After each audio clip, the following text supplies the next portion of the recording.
Zato je Bog dao nama za Božić njegovog jedinorođenog sina. Ne dao, to je isto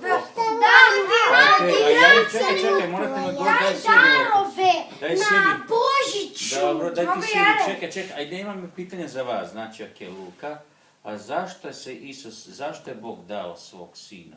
Vrlo lako. Ne, šuti. Zato je umro na križu. Ne, zašto je on, čekaj malo.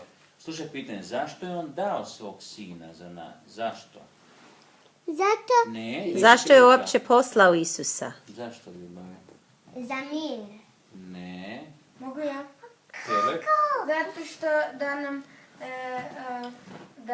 zato što u to vrijeme mi smo trebali žrtvovati, a u ono vrijeme su ljudi trebali žrtvovati svinje ili ovce, a Bog je dao svoju zadnju žrtvu i to je bila Isus da nam oprosti sve grehe iz prošlosti, sadašnjosti i budućnosti. Super, ali zašto je on dao?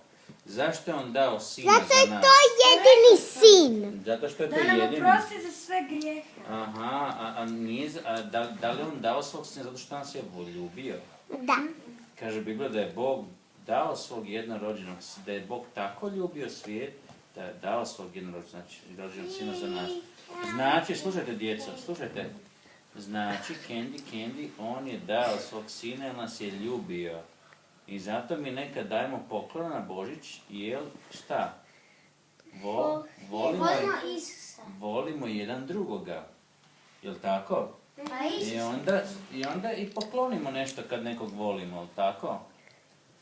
Ok, na taj način Isus i Bog Otac poslao svog sina i poklonio svog sina za nas. Da bismo mi imali život vječni.